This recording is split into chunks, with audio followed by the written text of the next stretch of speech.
پیارے دوستو السلام علیکم۔ ویڈیو کے اس سلسلے آج کی کتاب میں نے آج اپنے وسیب کے نامور شاعر و ادیب طاہر شیرازی کی کتاب سانس لیتے شہر میں محبت کا انتخاب کیا ہے۔ کتاب کے تعارف سے پہلے میں اس کے رائٹر طاہر شیرازی کا تھوڑا سا تعارف آپ سے کرانا چاہوں گی۔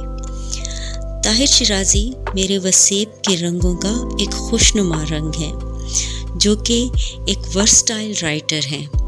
طاہر شیرازی سرائکی اور اردو دونوں زبانوں میں اپنے قلم کا لوہا منوا چکے ہیں۔ ان کی لکھی گئی اردو شاعری کی کتابوں میں انحراف، ما سوا اور تکوین شامل ہیں، جبکہ جاتراں ان کی سرائکی شاعری کی کتاب ہے۔ کیا آپ یہ سوچ رہے ہیں کہ میں نے ان کتابوں میں سانس لیتے شہر میں محبت کا ذکر کیوں نہیں کیا؟ تو یہاں میں آپ کو یہ بتاتی چلوں کہ طاہر شیرازی صرف اردو اور سرائکی شاعر ہی نہیں، بلکہ ایک ادیب اور ایک ناول نگار بھی ہیں، اور آج کی کتاب سانس لیتے شہر میں محبت طاہر شیرازی کا تحریر کردہ ایک ناول ہے۔ اس ناول میں طاہر شیرازی نے اپنے شہر ڈیرہ اسماعیل خان کی گلیوں، کوچوں اور لوگوں کو اپنے کرداروں میں زندہ کیا ہے۔ اس کو پڑھ کے اس کے کردار جیتے جاگتے محسوس ہوتے ہیں۔ تو آئیے پڑھتے ہیں طاہر شیرازی کا ناول سانس لیتے شہر میں محبت۔ پرندے چہچہا رہے ہیں، بہت گھنے درختوں پر پرندے چہچہا رہے ہیں۔ دریا کے کنارے ہری ہری گھاس آنکھوں کے لیے بینائی ایجاد کر رہی ہے، اور پرندے چہچہا رہے ہیں۔ جاڑا ہے اور سندھ کے آہستہ خرام یخ پانیوں پر کشتیوں سے بنا پل شام کی اداسی کی طرح پانیوں کا مزاج پانے میں مگن ہے۔ ادھر سے نکارا بجتا ہے، اور اس کنارے سے وہاں جانے والے ایک چوب سے لٹکتے لالٹین کی زرد روشنی میں مدغم ہوئے جاتے ہیں۔ جھینگر کی خسر پسر پر کوئی توجہ نہیں دے رہا۔ کچھ دیر بعد ادھر سے نگارا بجتا ہے اور پرندے چہچہانے لگتے ہیں۔ لالٹین ایک شاعر کی طرح اپنی بساط بھر روشنی سے مطمئن ہے۔ سندھ کا میٹھا پانی سردیوں گرمیوں کے حساب سے اپنی مقدار میں اضلاع سے بہہ رہا ہے۔ اندھیرا بڑھ رہا ہے۔ کنارے کی ہری ہری گھاس نیم خوابیدہ ہے۔ پرندے اپنے پروں میں چونچے دابے چپ ہیں۔ گھنے درختوں کی محویت ٹوٹنے والی نہیں۔ لالٹین کی زرد روشنی اپنا کشف بڑھانے میں مگن ہے۔ صبح صبح اسے چڑیوں کی چہکار اگر نہ جگا پاتی تو مکھیوں کی بھن بھناہٹ ضرور نیند سے بیدار کر دیتی۔ جو کام اس کی ماں نہ کر پاتی وہ فطرت کر دیتی۔ منہ پر پانی کے چھپکے مارتا ماں سے پیسے لے کر وہ محلے کی دکان پر دودھ لینے چلا جاتا۔ واپس آتا تو چولہے پر دیگچی دھری ہوتی اور پانی میں چائے کی پتی اپنا رنگ دکھا رہی ہوتی۔ ماں اس میں دودھ ڈالتی اور چائے تیار کرنے کے بعد توے پر پراٹھے پکانے لگتی۔ پراٹھا ہاتھوں میں لے کر پھیلاتی تو یوں لگتا جیسے ماں تالیاں بجا رہی ہو۔ چولہے میں بیٹھی ماں، چہچہاتے ہوئے پرندے اور صبح کا یہ منظر اس کی آنکھوں میں ہمیشہ چمک پیدا کر دیتا۔ اسوار حسین کا شہر ڈیرہ اسماعیل خان دریائے سندھ کے کنارے آباد ایک ایسا شہر جہاں باہر سے لوگ آتے ہوئے گھبراتے، مگر جب شہر انہیں گلے لگاتا تو جاتے ہوئے اپنے آپ کو اسی شہر میں چھوڑ جاتے۔ ڈیرہ اسماعیل خان شہر کے مرکز میں چوگلیہ ہے، جس سے شرق، غرب اور جنوب شمال میں 4 بازار پھوٹتے ہیں، اور بازاروں کی دوسری انتہاؤں پر سرکولر روڈ نے شہر کے نقشے کو بہت آسان اور خوبصورت بنایا ہوا ہے۔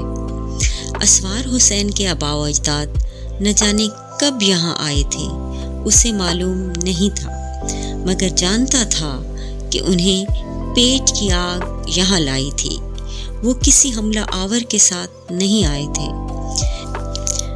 شکم کی آگ نے انہیں در در رلایا ہوگا، وہ آئے ہوں گے تو حسب معمول جب اس شہر نے انہیں گلے لگایا تو یہاں سے جانے کو انہوں نے کفر خیال کیا ہوگا۔ اس کا شجرہ بہت نسبت والے گھرانے سے تھا، اس لیے اسے یقین تھا کہ اجداد نے یہاں آ کر کنات کو ہی آبودانہ کیا ہوگا۔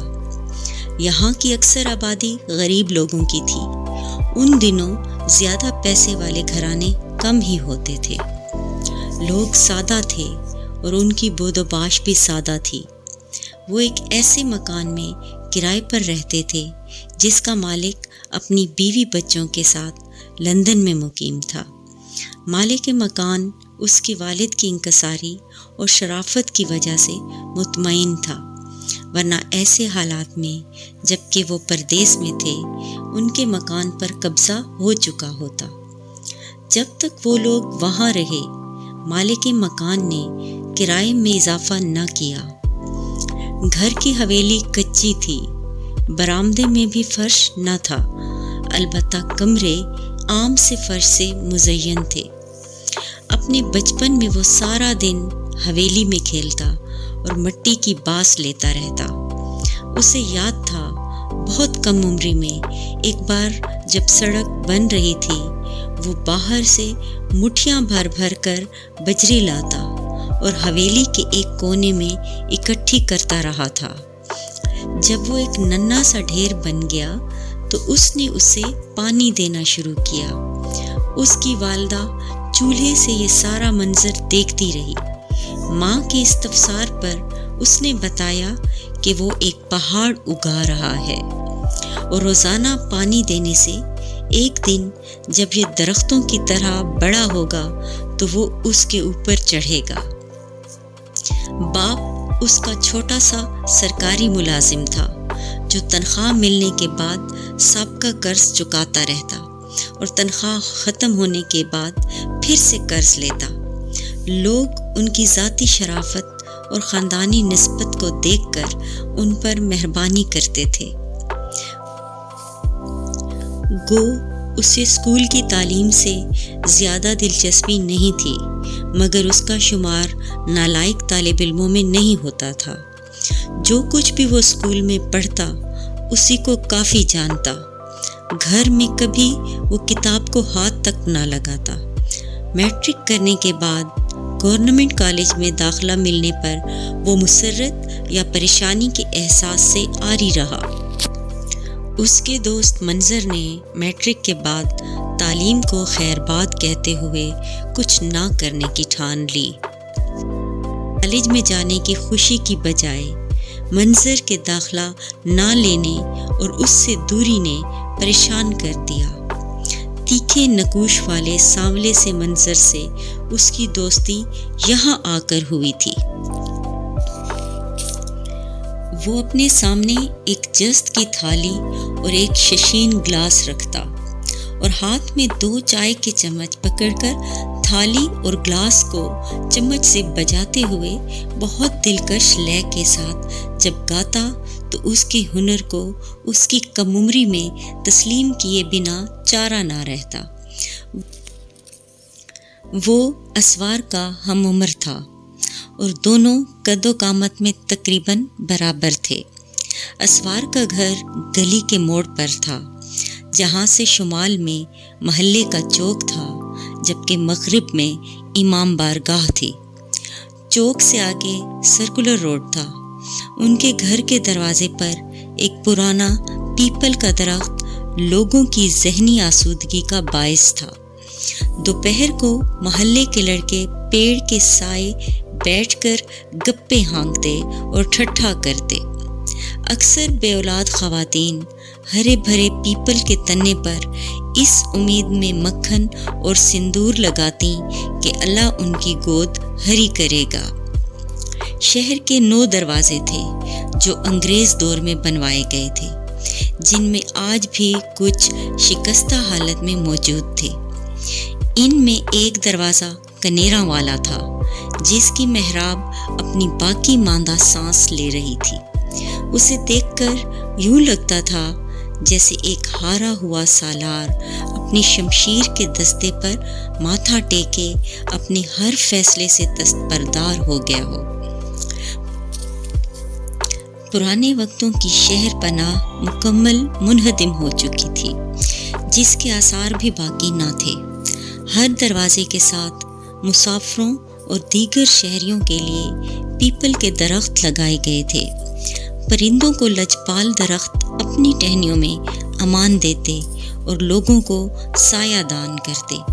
شام کو جب پرندے گلی کے پیپل پر اپنی واپسی کا اعلان کرتے تو وہ چڑیوں، لالیوں اور کووں کی باتیں سمجھنے کی کوشش کرتا۔ صبح اسے نیند سے جگانے کی ذمہ داری بھی انہی پنچھیوں کی تھی۔ وہ پرندوں کی بولیوں کے ساتھ شجر کی چپ کا بھید بھی پا گیا۔ صبح جب وہ اڑ جاتے تو پیپل کی شاخیں دعاؤں کے ہاتھ بن کر پرندوں کی خیر مانگ رہے ہوتے۔ شہر کی بے ہنگم اور غیر فطرتی ضرورتوں کے آگے درخت رہے اور نہ پرندے، انسان تنہا رہ گیا۔